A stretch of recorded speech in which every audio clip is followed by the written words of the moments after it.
Welcome back, everyone, to Let's Play Yoshi's Island. In the previous episode, we went through hell, but somehow managed to emerge relatively unscathed. They're really throwing everything they got at us now, and this next level is no exception. Although it's a bit of a different type of challenge compared to the previous one. Now entering the deep underground maze. And this level always takes a little longer to load for some reason. So ending up, we got a couple chomp rocks here. You want to borrow this one to get up here to this alcove it was in, because there's a one-up for us right before we enter the cave proper. And now I want to push this chomp rock along, slot nicely in this little indent, so we can get up here, have a couple red coins, and a crate full of stars. There we go. And now, down we go. Further down, we find a locked door and a key that we need to find our way to. Seems we have only one way to go, and it's got another chomp rock, interestingly enough. The trick here is to use it to take out these tap-taps without getting yourself burnt by the lava drop.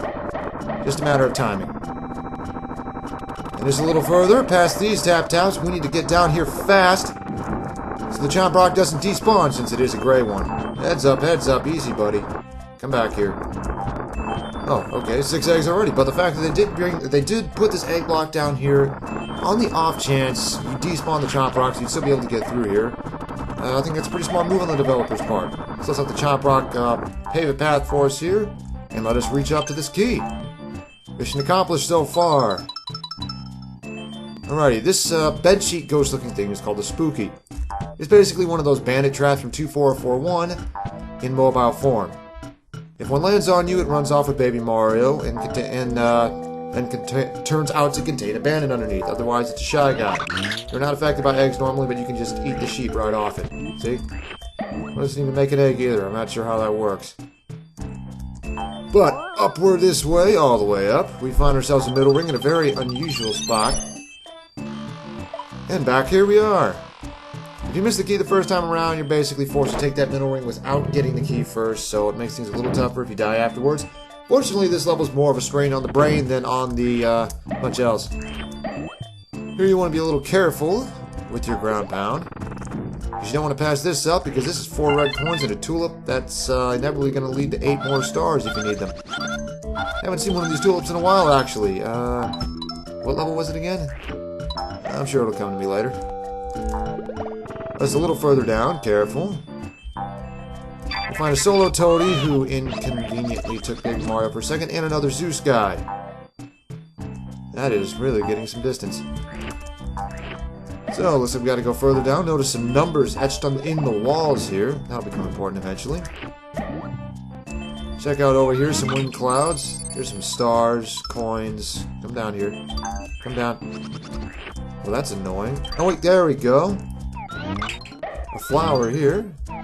And a 1-up. Then over to the left. First there's a pyro guy. Yeah.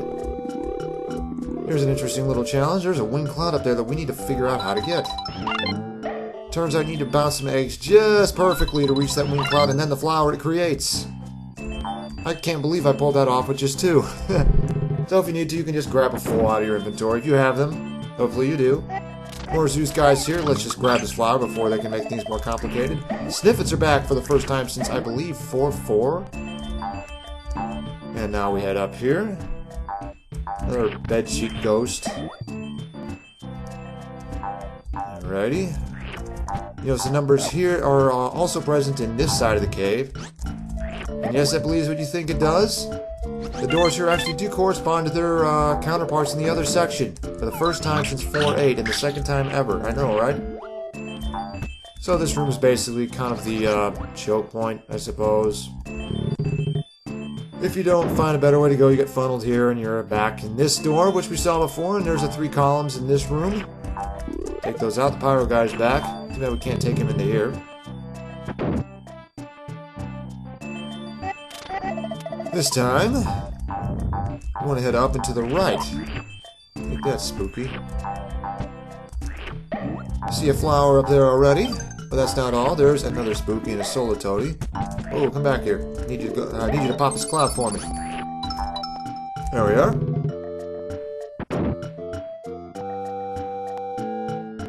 Back in the relatively regular colored section. You don't want to go all the way up here, otherwise you'll miss these 2 red coins. And who wants to do that? Then go all the way up to find 2 more. And we're back where we started in this section. But we're a little richer, and now we have an idea of where else we don't need to go. There's a pyro guy. 3rd time, finish the phrase yourselves, I suppose. Zeus guys are still over there. Sniffits are still on patrol. That Spooky is back. Still hasn't done much to interfere with us yet. There's a spring ball up here. Ride all the way up to grab those 2 coins in the 5th flower. Here's a section with a pyro guy and a pair of Zeus guys. It's no yoga flame, but it'll do. Actually, I guess that works better than a yoga flame now that I think about it. Be careful around this pyro guy. He's guarding the last 4 red coins of the level. Yeah, we already got all that stuff. And yet the mystery maze is still a mystery. But here's one step closer to solving it. We bounce an egg off this angle here. The cloud pops in mid-air for once and provides a path off to the right. And here we're back with that Zeus guy and Solo Toady. I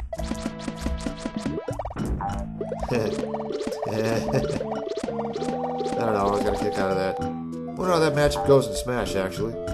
I don't play either of those characters, so I don't really know. And here we have, unfortunately, another locked door. Where's the key? Right under our noses. So, it turns out, when you go back down here, notice those columns go all the way up. So if you stand in the center one, where that wing cloud with the flower was, that made you think that was the only thing there, and aim straight up. There we go. I'll meet you back where the locked door is.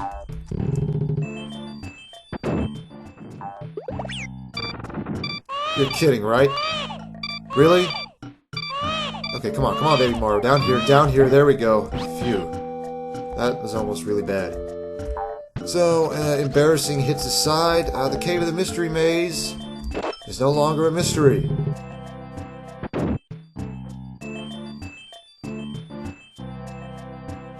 Just a little further, some Chomp Rocks. Let's let this one roll ahead for us. Take out some last Chomp Chomps. Tap Taps, I'm not sure where that came from. Unfortunately, we gotta use a 20, but that's what they're there for, right?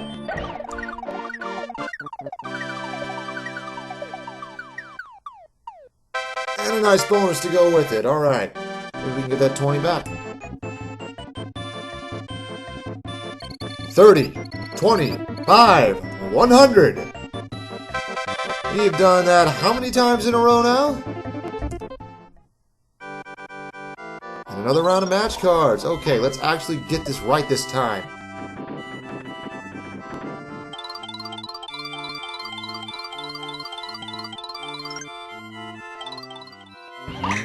Okay, doing good, doing very good. There's the 10, I believe it's down here. Yeah, there we go! Not a single miss. I guess that's close to redemption as we can get. 6 new inventory items and a 10 up. And I kind of wish they just did it 10 at a time. Kind of like they do when you get a ton of lives in roulette. It'd make things faster. And so we're 6-6, test your brain. 6-5, test your reflexes and your sanity. 6-7, we'll test our platforming skill. That doesn't sound like much, but oh boy. They don't call this level Keep Moving for nothing. And they're busting out the dungeon music for a non-dungeon area. You can tell they're really stepping things. Oh, that was almost a very bad misclick. I hope that isn't foreshadowing, right? So we have more countdown platforms, and you better... Yeah. They don't call this level Keep Moving for nothing. You find these Chomp Sharks, as they're called, right off the bat. Oh, that was close. Good thing the Chomps don't have a hitbox after they crack their teeth on something. We follow this around for some coins. Get off here.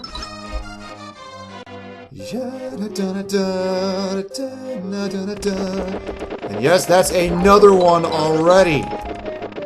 Ride this one to get a head start, then run like hell. 2 red coins here. And I feel like now's a good time to mention.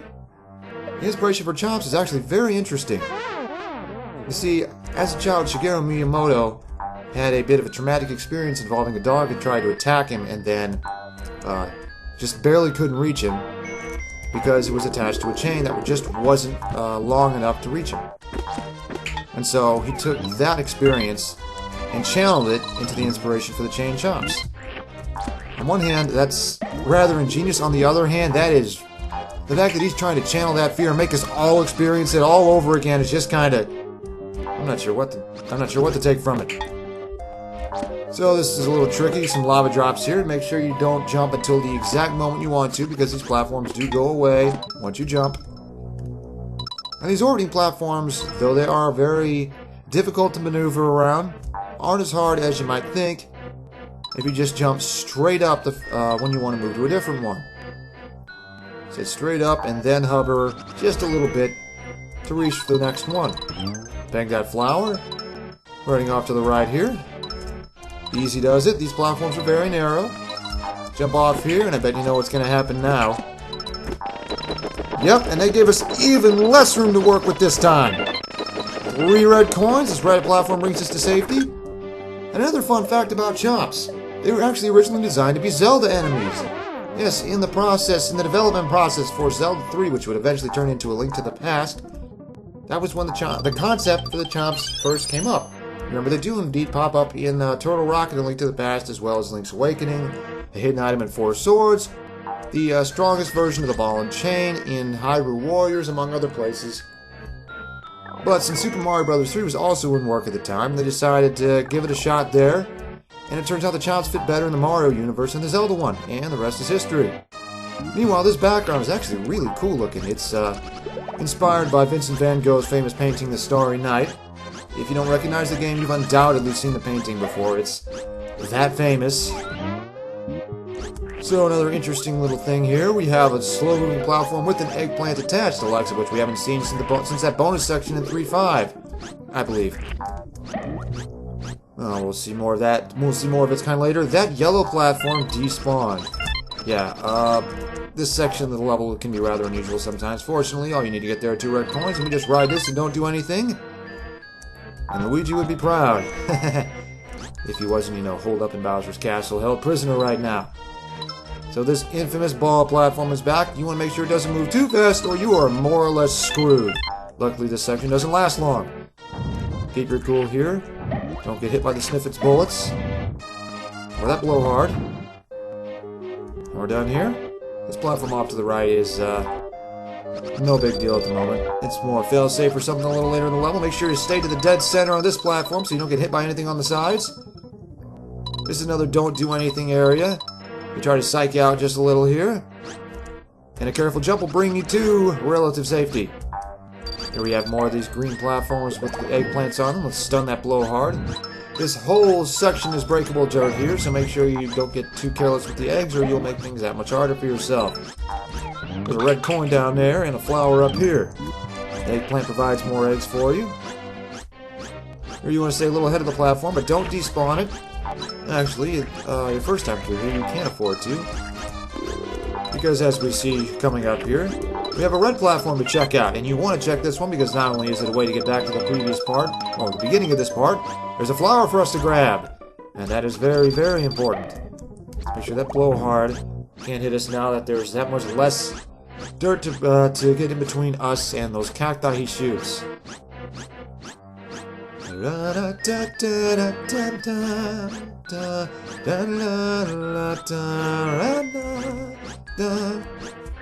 So, second time here, you do want to make sure the platform is very much in shot because you're going to need it this time. Take out the cloud drops, they're not much of a threat. There we go. And this time we want to follow the platform upward. More Sniffets on patrol here. I suppose this is a bit of a garrison of some kind. Stick to the right here. Be very careful around the lava drops, though. You might remember a section like this somewhere in 5.7.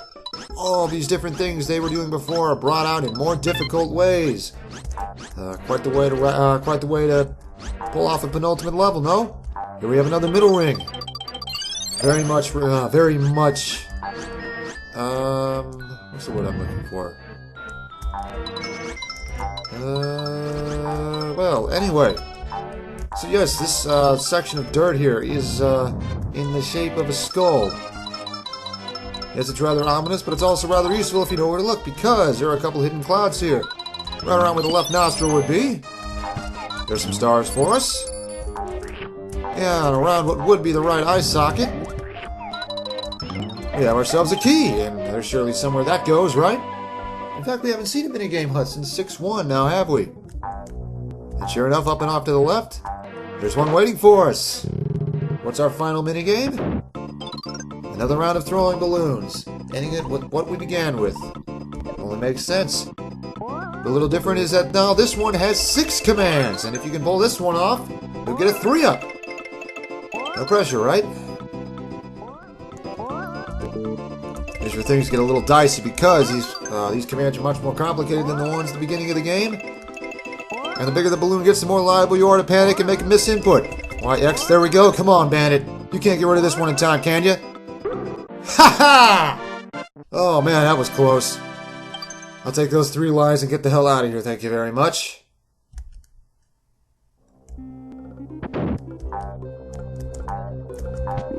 Alrighty, one more pit stop for an egg. And onward! And now we find ourselves on the castle ramparts. It's a very big castle. This Superstar Mario segment is just here to get as far as you can, take out as many bandits as you can. There's a whole lot of them patrolling up here. Of course, this is Bowser's Castle, but the fact that they're hiring bandits does raise some questions. Other than the fact that Comic is clearly expecting us. Careful. We're still just as annoying as ever. I thought I hit you once with an egg. Why do I still gotta jump on you 3 times? Oh, well, there's flower number 4 anyway, right? Yes, 4. And so... just a bit more platforming here. Careful, these bandits are still very good at getting around. There's a red coin. And here we want to alternate between going across the tops of the castle ramparts and ducking below a little to check out what's beneath. Careful. Oh, no, you don't. Take you out. Interesting little trick with the final flower. You notice how that bandit walks and how, when he gets to the very far right, he opens the flippers unwittingly. And we can use that to nab that 5th and final flower before the final level of the game. So onward here, we have another one of those spiked fun guys in pots. Another bandit. Disposed of. In a rather gruesome fashion, I might add. This winged cloud has some stars. Only 3 of them, and they are over a pit, making them very, very hard to collect. Onward further, you see the last 2 red coins of the level right there. Careful. Careful. Oh no, there's 2 of them. Easy. There we go. Alrighty, we reach the far right of the ramparts. That eggplant spits cacti, unfortunately, and that winged cloud has a POW effect. So, unless you're able to POW that eggplant, which surprisingly is affected by a POW block, kind of cool. I'm going to make sure you have as many eggs as possible here and not use them until you're well out of its firing range. But first, you take this platform down and you can ride it straight into a bonus area. As you can see, there's a whole lot of breakable dirt. Rather dark in here, some outline coins, so you know it's bound to be in some of these. Indeed! And so, when the switches are activated, it not only makes these coins collectible, it also gives away the location of other switches. And with continued use of eggs, you can just keep on racking these up. Though you will need more eggs themselves to reach some of these higher up coins. Thankfully, the mousers are there to provide them, and cause you to get hit, apparently. There are quite a few switches, though, so nothing to be too worried about. Careful. Let's grab these coins in this cluster. Duck down for a couple more eggs. Easy does it. Not all of these dirt clusters have switches, but most of them do. And one final cluster of coins to collect. If you can get everything here, it's a total of 150 coins. Quite the stash. Suppose even Bowser's minions need to keep money somewhere. And we're back up here. Just a little further now. See if we can get something from this POW. 7, 8. Can we do it? Yes, 30! Alrighty, and now our destination is down this pike. Within the castle gate, there are more bandits. Don't fall down there, you're liable to get hit. And here we have the final goal ring before our final level. And just to point out, You know those Yoshi house structures that we've been seeing in the gold rings? Either we've been having Yoshi scout out this area and one's deeply entrenched here, or there's one living inside the gate to Bowser's castle. I don't know. 30, 20, 5, 100! I can't believe I got through that without dying. And we've come so far now. We've braved grasslands, jungles, high up mountains, and a kingdom, and far unlike that which the Yoshis dwell from. I don't know, I was going somewhere with that, then it just completely fell apart. Next time on Yoshi's Island, our final trial awaits.